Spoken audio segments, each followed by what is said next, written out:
Hello, j'espère que vous allez bien. On est aujourd'hui le 21 juin 2024, il est 4h38.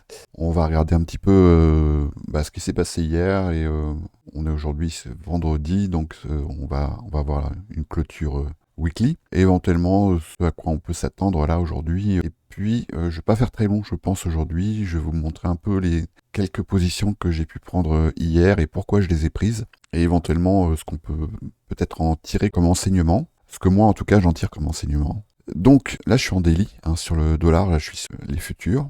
DX1 point d'exclamation, si jamais vous voulez le retrouver sur TradingView. Et je trouve que c'est assez intéressant ce que le dollar nous montre ici. C'est-à-dire qu'on voit bien, lorsqu'on prend un peu de recul, qu'on est ici dans une... Bon, ça fait un moment que je vous en parle, dans une structure de consolidation, mais également de compression. Voilà, je pourrais tout à fait tracer ce genre de triangle, à partir d'ici. Voilà, si je trace ça un peu à la one again, ça devrait me donner quelque chose comme ça. Alors, ce que je trouve assez intéressant, c'est que, en fait, si on voit bien ici, on est, suivant le point de vue qu'on va prendre, par exemple celui-ci, voilà, si j'affiche que ça, on voit qu'on est sur une dynamique haussière, mais avec une divergence ici baissière. Si je prends un peu plus de recul, si j'affiche en monthly, ça va être la même chose. Par contre, si je me mets en 4 heures, on voit bien qu'on est dans une structure de consolidation. Et ici, en 4 heures, là, si j'affiche que ça, on voit que donc on est sur un marché qui est plutôt baissier, mais avec une dynamique, avec une divergence ici haussière. Donc ça indique quoi? Ça indique en fait, en fonction de ce qu'on va afficher, de la time frame sur laquelle on va se positionner, on a à peu près autant de raisons d'être haussier que baissier en fait. Et donc ça marque bien un marché qui pour l'instant n'a pas réellement de tendance, en tout cas sur le dollar. Si on voit bien ici, en tout cas sur les marchés futurs, là le prix est venu, alors c'était à quel moment? C'était mercredi, il est venu prendre ici une zone de stop. Je vais agrandir un petit peu, vous voyez, juste là. Donc ici, il a fait quand même le job. Et en dessous, plutôt que de rebondir ici sur une liquidité interne, ce qui aurait pu ici marquer le retour d'une dynamique haussière, qu'est-ce qu'il a fait? Il est venu prendre également ici une zone de stop à cet endroit, donc à 103, 240. Et voilà, et pour l'instant, le dollar, il évolue à l'intérieur de cette zone. Donc voilà, c'est un peu comme ça une chasse au stop dans tous les sens. Alors on pourrait considérer que ici, le job a été fait, mais que au sud, il a laissé derrière lui, non pas une, mais des zones de stop qui sont quand même assez évidentes. Voilà, bon, qu'on pourrait matérialiser vers cette trendline. Donc c'est-à-dire qu'il va laisser derrière lui cette zone ici à 101, 101, 530. Là je suis en 4 heures. Ici à 99,52. Et enfin, ici, voilà, ça nous emmène loin. Je dis pas qu'il va y aller, 97,73. Mais je dis que juste le dollar laisse derrière lui des zones d'intérêt un peu partout, et que pour l'instant, ce qu'il vient chasser, c'est plutôt au nord. Donc, s'il vient chasser au nord, c'est sûr qu'on va plutôt pouvoir considérer qu'on est sur une dynamique haussière, donc baissière sur les riscons, et qu'il reste encore ici des zones d'inefficience, notamment au-delà des 105, 106, ça pourrait nous emmener beaucoup plus haut. Mais pour l'instant, on est sur une compression. Donc voilà, on en est sur le dollar. Et ce qui est quand même très intéressant, c'est que c'est pas du tout une dynamique qu'on va retrouver, paradoxalement, sur les indices. On voit qu'on est vraiment sur un momentum qui est très fort, avec évidemment des retests de zones d'inefficience. Mais regardez sur le Nasdaq. Alors je sais bien que le Nasdaq, il est vraiment porté par le narratif de l'intelligence artificielle. Le SP500, donc c'est pas du tout ce momentum haussier sur le dollar, on va pas du tout retrouver ça sur les indices, on va le retrouver sur le gold. On voit que là, le gold, il imprime, pareil, une structure de consolidation avec un momentum, et on voit que ces zones d'inefficience, on les retrouve ici, et on va le retrouver également, cette compression, on va la retrouver sur le Dow Jones. Donc là-dessus, ce que dit City, quand il en parle, notamment dans le mentorat 2016, c'est que lui, il dit bien que on est censé avoir une corrélation négative entre le dollar et les riscons, qu'on peut à certains moments avoir une corrélation positive, notamment alors lorsqu'il s'agit d'un crack, c'est-à-dire un dollar qui baisse et les riscons qui vont baisser également, ça va amplifier le phénomène. Et lorsque c'est dans une dynamique haussière, c'est-à-dire un dollar qui monte et les riscons qui montent, c'est censé contenir le momentum haussier des riscons. Et là, en l'occurrence, ici, on voit que c'est absolument pas le cas. Voilà, on peut absolument pas dire ici qu'on est sur un momentum haussier contenu. Là, on est sur quelque chose qui, à mon avis, s'apparente plutôt à une bulle. et qui à un moment donné va appeler un rééquilibrage qui, je pense, pourrait être violent. Alors, à quel moment, je ne sais pas, mais il va quand même falloir faire très attention, parce que ce rééquilibrage, s'il a lieu, je pense, pourrait entraîner tout l'écosystème crypto de façon également violente et amplifiée. Je pense pas que ça soit pour tout de suite, hein, mais il y a un moment, je pense que ça pourra être quand même très violent. On voit bien ce que laisse par exemple le Nasdaq derrière lui, et auquel cas ça pourrait probablement concerner toute cette zone ici, hein. Donc entre les 10 400 points et là on est sur les 20 000 points, ce qui nous fait remonter à octobre 2022. Alors, je dis pas qu'on va revenir ici, hein, évidemment, mais en tout cas, on pourrait à un moment donné, lorsque la bulle va éclater, se retrouver à retravailler toute cette zone en fait. Il va falloir vraiment être bien prudent. Alors du coup, aujourd'hui, je voulais revoir avec vous trois positions que j'ai prises hier, pour des raisons différentes, et vous expliquer un peu la logique qu'il y avait derrière, parce qu'en fait, lorsqu'on travaille des modèles ou lorsqu'on développe des modèles, c'est pas forcément pour déclencher n'importe quel modèle à n'importe quel moment. C'est aussi pour avoir une boîte à outils qui va nous permettre de réagir à ce que le marché est en train de développer. Et je pense que si vraiment vous devez maîtriser ou développer plusieurs modèles, c'est pour cette raison-là. C'est pour être capable de réagir par rapport à ce que le marché vous montre. Et en l'occurrence, moi, j'ai utilisé plusieurs modèles hier qui m'ont permis d'avoir trois belles positions, certaines que j'ai pas pu amener à maturité, mais je ne m'en plains pas non plus. Alors, on va commencer sur le SP500. Alors, on commence à voir ici, hein, c'est en tout petit. Le SP500, là, j'ai utilisé ici une dynamique. Alors bon, il n'est pas arrivé à maturité parce que je ne fais pas d'overnight sur les indices, hein. J'aurais pu, et je pense que si j'avais voulu le faire, ça aurait pu bien se passer. Mais en gros, là ici, j'ai utilisé plutôt un concept qu'un modèle, et ce concept, on en a déjà parlé ensemble, c'est le Power of Three. Et si vous regardez bien, alors je vais me mettre en replay, on était ici, donc c'était la journée de jeudi, ouais c'est ça. Et en fait ici, on voit qu'on a eu deux bougies très impulsives qui ont laissé donc des zones d'imbalance qui sont quand même assez conséquentes, et qu'on a ensuite enchaîné sur une bougie d'incertitude. On voit ici c'est un doji, on pourrait considérer que c'est un doji, vous voyez, avec une zone de travail très petite, donc une compression, et une mèche en haut et en bas. Et moi, en fait, mon hypothèse ici, c'était qu'on allait venir travailler un petit peu au-dessus, à l'ouverture, et qu'ensuite, on allait venir retravailler cette zone. Et cette zone d'ailleurs, parce qu'ici, on a une zone d'inefficience, hein. Et donc, ce que j'ai fait, alors là, j'ai vraiment, basiquement, j'ai attendu, je vais mettre en 1 heure. Donc on voit qu'ici on a eu, pendant toute la journée, on la retrouve ici, cette bougie que je vous ai montré, cette bougie daily. On voit bien ici qu'on a vu un travail de compression, une zone de consolidation. Donc moi je m'attendais ici à l'ouverture à une manipulation et ensuite une expansion, dans un premier temps dans cette zone et éventuellement même dans cette zone ici. Et je pense qu'à un moment on va y aller, je sais pas à quel moment, c'est peut-être pas pour aujourd'hui, mais ce serait possible que ce soit pour aujourd'hui. Et donc moi j'ai travaillé ça. Alors, je vais mettre en 5 minutes. Ce que j'ai fait, c'est que j'ai laissé passer la session asiatique. Je vais agrandir un petit peu. Donc j'ai laissé passer la session asiatique. Une fois que j'ai vu que le prix il a commencé à retracer ici. Voilà, ici on a eu un mouvement impulsif. Et je suis rentré ici. Donc il était quelle heure? Il était 3h. Il était 3h50. On voit qu'ici on a eu un displacement. Et moi je suis parti donc du postulat, qui aurait pu se révéler inexact, hein, mais en l'occurrence, ça a été le cas, du postulat qu'ici, on était sur un displacement et que tout ce mouvement-là, donc qui partait de l'ouverture donc à 18h, on est ici, voilà. Toute cette zone ici était pour moi une mèche, donc un mouvement de manipulation. On voit ici qu'on a eu une petite consolidation, manipulation, et pour moi, on allait ensuite aller vers une expansion qui allait nous ramener à minima dans cette zone, hein, pour venir chasser ici cette zone de stop évidente, hein, vu qu'on a consolidé pendant toute une journée. Là ici, ça correspond au plus bas de la session asiatique, la session londonienne et la session de New York AM et PM. Vous voyez, donc là, ça faisait vraiment, pour moi, une zone de stop trop évidente. Et je partais du principe qu'on pouvait éventuellement aller, à l'occasion, pourquoi pas d'une mèche, ou aller venir travailler cette zone ici. Donc j'avais simplement glissé des ordres là de TP dans cette zone-là. Et on va voir ce que le prix a fait. Je vais m'en mettre en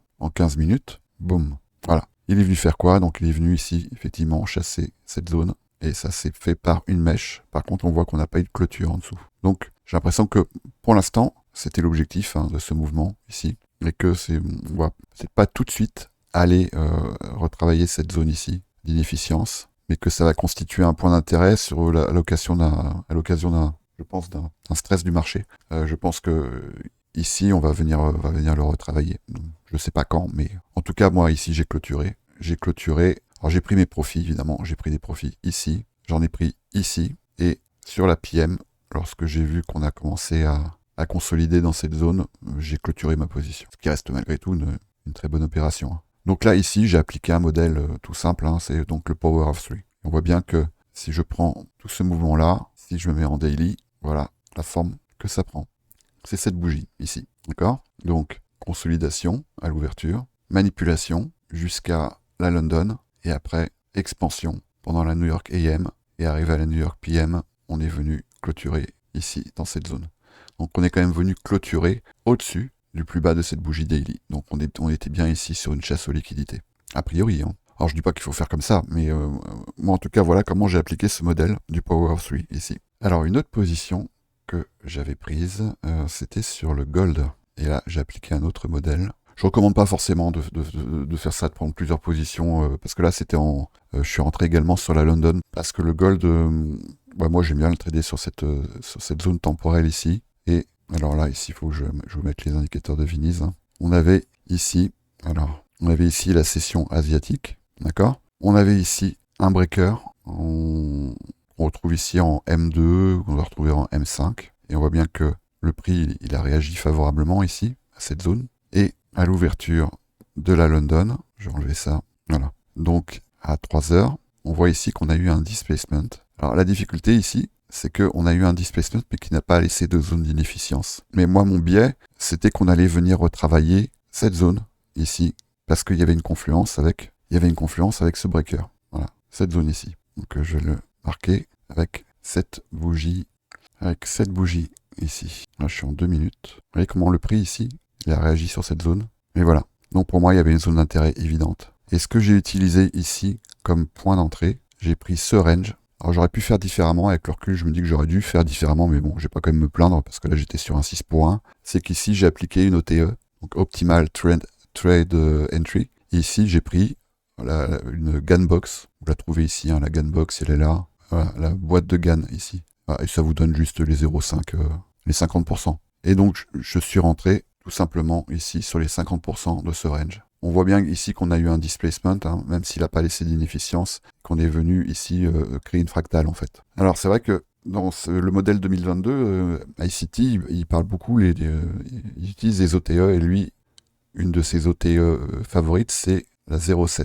Et si on regarde bien, la 0,7, elle aurait été vraiment, vraiment optimale. Elle est ici. Et effectivement, la 0,7, là, on serait retrouvé avec un ratio risque de 14 pour 1, je crois, quelque chose comme ça. Mais bon, franchement, souvent la 0,5, voire même la 0,59, moi, c'est vrai que sur mon modèle OTESD, j'utilise pas mal la 0,59 et elle est souvent très judicieuse. Bon, en tout cas ici, là, c'était une opération intéressante. Donc voilà, juste, on est en sortie de session asiatique. On a ici un mouvement qui laisse penser qui crée une fractale. On voit bien, on a ici une bougie, une zone, un swing là, qui nous ramène sur un lower low, d'accord? Ici, on a un lower low, donc ça nous crée une fractale. Et donc, ce qui m'amène à penser et c'est souvent le cas sur le gold, en sortie comme ça de session asiatique, sur la London, on vient retravailler ce que la session asiatique a développé. Alors, j'aurais pu, c'est vrai que le bas de la session asiatique était ici, était beaucoup plus bas, mais en chemin, il y avait quand même ce breaker qui avait l'air quand même de faire son job en termes de résistance. Et en l'occurrence, ça a été le cas. Donc voilà où je suis sorti. Confluence avec ici cette zone de stop. Voilà. Et on voit bien qu'ici, on avait une zone d'inefficience qui n'avait pas encore été complètement travaillée. Donc voilà, c'était plutôt mon biais. J'ai pas voulu aller ici parce qu'on était vraiment en sortie de breaker et ça m'inspirait pas confiance. Voilà pour le gold. Et j'ai également pris une position sur Bitcoin. Ça, c'est j'étais sur Bybit. Voilà. Et c'est marrant parce que ça, j'en parlais dans le Discord. Alors oui, j'ai fait pas mal d'essais quand même sur Bitcoin là, ces derniers jours. Bon, j'ai eu quelques pertes, j'ai eu quelques gains, heureusement, et j'ai eu quand même pas mal de BE, parce que là, j'ai appliqué quand même une stratégie assez défensive, où j'attendais pas que le marché me donne tort pour sortir. Donc ici BE, et j'en ai eu plusieurs comme ça. Bon, ici j'étais sorti, mais évidemment après j'ai eu quand même ici BE, ici j'ai pas eu mon entrée, BE, ici BE positif, j'ai pas attendu d'être à BE pour sortir. Alors là, par contre, on voit bien qu'ici, on était sur un momentum baissier, hein, clairement, depuis le 12 juin. Et moi, mon biais, c'était plutôt que au travail ici de cette zone d'imbalance, on allait réagir sur un mouvement baissier. Donc, j'ai laissé le prix faire son travail. Et alors ça, c'était juste avant l'Open de New York. Donc, c'était un peu plus tard hein, que les autres positions. J'ai vu ici, alors on va passer en 5 minutes. J'ai laissé le prix travailler cette zone d'imbalance. Et moi, je m'attendais ici à une réaction dans cette zone.